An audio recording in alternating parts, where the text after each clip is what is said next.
What's good? Will Freeman, RevolutionaryLifestyleDesign.com, coming at you today to talk about why work-life balance is a myth unless you're not successful. If you're not successful or not trying to be successful, you can have work-life balance. You can work your job, which you don't particularly like, and then go home and have some time off, assuming that you're able to pay for everything, which is going to be difficult moving towards the future where the middle class is getting smaller and it's going to become more difficult considering everyone's living on credit and housing prices are going up and all these different things that are going to make it very difficult to be middle class, especially in North America in the future. If you're Chinese and you're living in China, well, your middle class is going to be booming. But for those of us from North America, that's going to be very difficult. You can try and have that balance. You can have a bit of it when you're not successful. But for successful people, work-life balance is a myth. Okay? Successful people aren't balanced. Successful people are obsessed. I've been obsessed with everything I've done since I was a kid. It started with soccer, and then it moved into guitar, and then it moved into trading, and then it moved into sales, and it moved into getting girls. And it eventually moved into this, RevolutionaryLifestyleDesign.com. This is what I will be obsessed with for the rest of my life because this is what I consider is my mission on this planet, is to do this and help as many people as I can and hopefully make a lot of money while I'm doing it.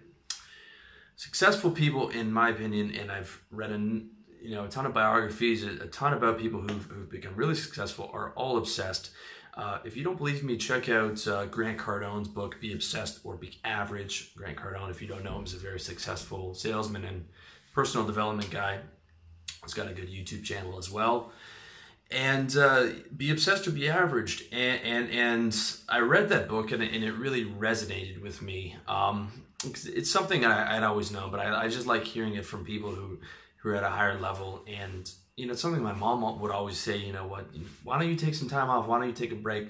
Because she's just not built like I am. And a lot of other people aren't built like I am. Like, guys will be asking me about my life in Chiang Mai and in Thailand. Like, yo, you party, dude. It's crazy getting all these girls. In reality, I just took my workaholic life from Toronto and moved it over here. I'm inside 90% of the day because it's hot outside and I need the air conditioning and I'm doing videos or I'm doing projects or I'm doing a project or I'm doing building out a coaching page or doing something else, because that is what I do. I'm obsessed with what I do, and my life reflects that, okay? And the reason I'm obsessed is because I'm enthusiastic about what I do, okay? Successful people are enthusiastic about doing their work and going to work. Warren Buffett says he tap dances to work every day. Elon Musk talks about trying to work every minute of the day. Gary Vee tries, to work every minute of the day. They're able to do this because they are enthusiastic about what they're doing and they love what they're doing. Okay. Now look, there's a lot of stuff that maybe love's not the right word. There's a lot of stuff I do that I don't like, but I'm still obsessed with doing it. And it's that enthusiasm of doing it. And it's sort of like, well, okay, I'll do this for now. And then eventually I have people to do this for me. But specifically stuff like the videos, like doing stuff like this and getting ideas for content, I'm obsessed with and I love doing. And hopefully my job will only be doing this in the future, as opposed to the uploading and the tagging and the Facebook and the SoundCloud and all the garbage that I don't like to do, but that's another story. So what I'm saying is that if you love what you do, they say that you'll never work a day in your life, but, there's a big but. I'm not trying to sell you that garbage, like follow your dreams BS. Like you can be anything you want to be. Like everybody can be an NBA player or a musician or a rapper or whatever it is, or an actor. I'm not selling you that. I'm saying find something that you have a skill for that you can be enthusiastic about, okay? I'm still in the ballpark of, I think most guys should have a service-based business, selling some type of service, at least for your first business, at least to get you to 100 grand, whether it's real estate, insurance, or marketing or coaching, and then sort of building a personal brand around that as well, maybe the YouTube and stuff like that. But selling your time for money, charging a lot, being really good at what you do, mastering that skill, mastering sales. If you want to see how to do that, check out my book, How to Sell. But let's say you don't love real estate, for example. You're not particularly passionate about architecture or types of buildings. Some real estate agents are, some real estate agents aren't. But you find that, okay, there's a huge demand for real estate. I can make a lot of money. And I've mastered the skill of selling, okay? I know a lot about it. I mastered the skill of selling. Even though I'm not super passionate about architecture, but you find what you are passionate about, okay? So you can get obsessed and passionate about closing deals. You're like, okay, every time I close a deal, I'm making 10 grand or 30 grand or 40 grand. And I'm obsessed with learning about how to close deals more. I'm obsessed with dominating my market. I'm obsessed with, helping my clients ethically and finding a good home for them. All these different areas where you're not particularly love the product of real estate, but you can create things around that you love. Okay, just like with RLE, there's a lot of stuff that I don't love about it, but the stuff that I do love, I can sacrifice doing that other stuff to do the stuff I love, and then hopefully move to a higher level of luxury where I can pay other people to do the stuff that I don't want to do. Right? So that's my mentality, and there's rarely like a 10-minute period where if I'm not working, that I'm not thinking about content or videos or the future. Like I'll have some random thought, and I'm pulling my motorbike over on the side of the road to like record it into my phone, which sometimes will become my more successful articles. Or I'm watching people on the street and I'll be like, that's an article idea. I was listening to Jerry Stern on Howard Stern, and he was talking about there's no time where he's not thinking about something for his, like he'll have an insight or he'll be watching someone and be like, that's, something for his act. Okay. And same with me, the vast majority of the articles I wrote or the videos I do pretty much wrote themselves from an insight, and I just ran and grabbed my phone or my Evernote, and that was like 80% of the basis of the article was like, I'm sitting at a coffee shop, just chilling, watching people walk by, and it was like inspiration struck, wrote it down. That's sort of like, you're always on and you're always obsessed about it. Or if I'm not working or I'm not thinking about content, I'm thinking about the future. I'm like, okay, what am I gonna do? I've got like 30 projects. Where's the internet going? Got to transition to video. When's augmented reality gonna hit? How much do I have to be on top of that? When's VR gonna hit? What are the big platforms moving forward? What's gonna be the next YouTube? Like it just doesn't stop. Even if I wanted it to stop, it wouldn't stop, because that's the type of person I am. I'm an obsessive person. Okay. And that's why it's very important for me to channel that into my business. This is again something that Grant Cardone talks about when he talked about being a drug addict. Okay. If I don't channel my obsession into like a business or something, then I'm obsessed with like, okay, what can I do that's fun today? Let's go for drinks, or let's, and it's quite easy to get in trouble. So again, this is why I'm telling you guys about mission and being on top of it, and having something and goals and future vision and being obsessed. And I'm not talking about to everyone. I'm talking to maybe 1% of guys. Okay, if you're hearing what I'm saying, you're just nodding along. You're like, yes, you're talking about me. Yes, that's who I'm talking to. For regular people who aren't obsessed, I'm not talking to you. Okay, because one, you're probably not watching personal development. Two, you're not going to start a business because and none of this stuff's going to make sense to you, and you're going to be like, this guy's crazy, because you just don't have that obsession for greatness and obsession for building things, which is fine. Okay, that's not a knock on them. The vast majority of everyone that I grew up is like middle class, works a job, providing services, providing for their family. This is not a knock. This is like two different personality types. Right? You're either a type A or a type B.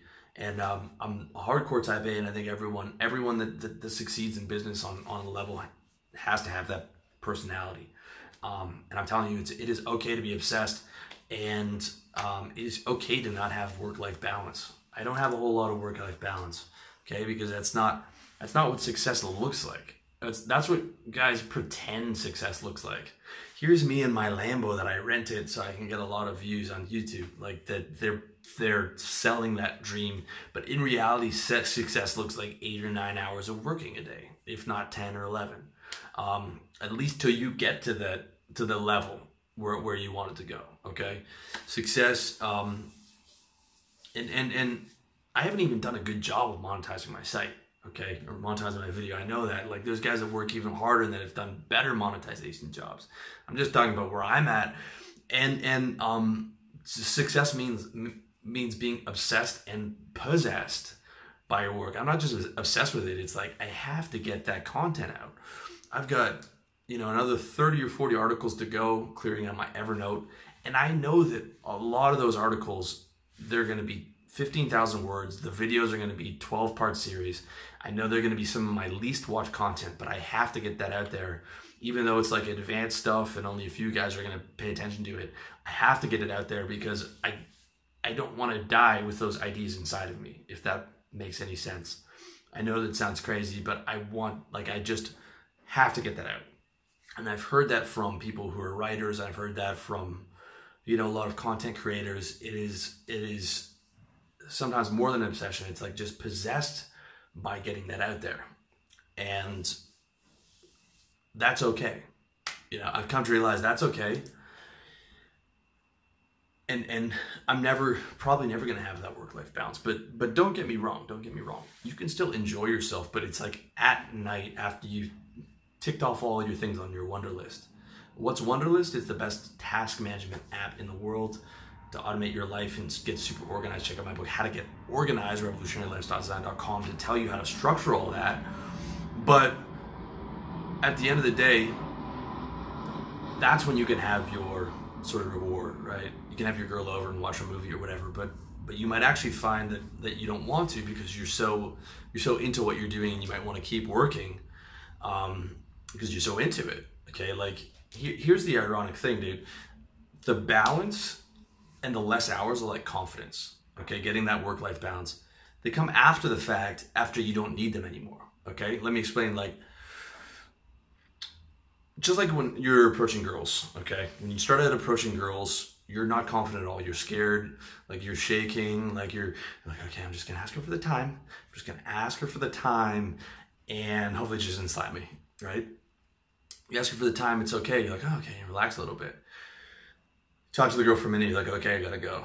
And you're too scared to get her number, right? And then you go on to the next girl, you're less scared, but still scared, right? The confidence doesn't come until you've done it a lot. 10 years later, you can go up to a girl and it's no problem, because you don't care about rejection. You're so desensitized and you're confident in yourself because you've got a lot of women, you have a lot of experience, you've approached a ton of women, and it's not a big deal. The same thing with business. You can after 10 years of building your business, you can cruise on 5 hours a day or 4 hours a day or 3 hours a day, maybe, depending on how well you've built it. And you can actually have that work-life balance, and you can spend most of the day doing yoga or riding your bike. I just watched a video on Dorian Yates, who was like one of the biggest bodybuilders of all time, built a ton of gyms. Now all he does is like yoga and ride his bike and smoke weed and hang out with his wife and, just chill as hell, living in Spain, in the sunshine and having drinks and coffee and all that good stuff. But this guy was super, super hardcore obsessed with bodybuilding and was known as the most high intensity trainer in the world, like insanely obsessed. But after he did all that, then he was able to enjoy the fruits of his labor after. Okay, so success and balance comes after you fucking build the thing. All right. And that's the way it is with life. Life doesn't get easy until you go through hard first, okay? Let me say that again. Life doesn't get easy until you go through hard first. It doesn't get easy when you're really struggling and you're depressed or you're, in your mom's basement or you're just starting your business. It gets easy after you've gone through hell, after you push through hard, okay? But ironically, once life has granted you easy, you don't need to be easy anymore because you're already tough. You're already tough, okay? And it's like the guys that get all the good stuff in life are the ones who don't need it. It's the guys who are struggling who don't get it. That's the ironic thing. Like, you push through, you become tough. Not only your life becomes easy, you have the abundance of money, and you have the balance, but you don't need it now because you're tough. You needed it when you were weak, and you needed like that little bit of help and that little bit of extra money and those little advantages, but that's not how it works. The same way with like an actor in Hollywood, right?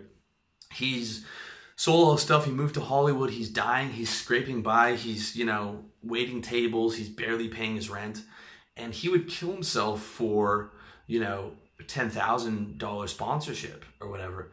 Yet when he makes it big and he's making $3 million a movie, Tom Ford is giving him $100,000 plus free clothes for a year to wear his suit at the Oscars, right? When he doesn't need it because he has all the money in the world. However, he would have killed for that when he was broke and struggling. But that's just how it goes, guys. That's the balance, and the good stuff comes after if you want it. But what you might find is that once you actually get there, you don't want the balance. Like when I was younger, I used to love going to the movies. Now I'm at the movies, I'm bored within half an hour. I'm bored, I'm thinking about my business, I'm thinking about man, I could have done another video. I used to love playing video games with my boys. Now, I bought an Xbox, but I'm 30 minutes in, I'm I'm done. I'm gonna go back to work, or, oftentimes I'll cancel with girls to do work or to just build it. I mean, I haven't built it to where I want to get to. Maybe that's why, but I think that when you really love what you do, the other balance stuff, you might not even want it. You might be surprised that when you get through to really building that thing, you won't even want the balance of it. Or maybe you will, but you'll be able to have that, afterwards. But I mean, for the most part, work-life balance is a myth unless you don't want to be successful, or unless you've destroyed the game and become, MJ DeMarco, who, made 30 million off his internet business and has been able to sort of, build a forum for other guys, but cruise without doing a ton of work, and lives off midterm bond funds and a decent amount that he makes off his website. And that's just how it goes, guys. So don't get it twisted. To succeed, you've got to be obsessed or possessed by it, and you got to work hard. And there's no two ways about that. I love the 4-hour work week more than anyone else. Lifestyle design. I took that from Tim Ferriss, and that book had a ton of great ideas. But you're not going to be able to have a 4-hour work week and make money, and you're probably not going to have a lot of balance for the first 5 years of building that business. And your family and your girlfriend and whoever is going to be telling you to slow down, that's when you're on the right path, because that's what it takes. You don't get things in life without sacrifice. Everything comes with a cost, and success comes with the cost of not having work-life balance, at least until you're in a position, you've built something, you built up that money machine. And then, but by then, you might not even want it. So that's just my 2 cents, guys. Let me know what you think in the comment section. As always, check me out, revolutionarylifestyledesign.com, revolutionarylifestyledesign.com/books, Revolutionary Radio Podcast, iTunes, SoundCloud. I'm on Facebook too. I'm everywhere, man. Much love to you. All the best in your personal development journey.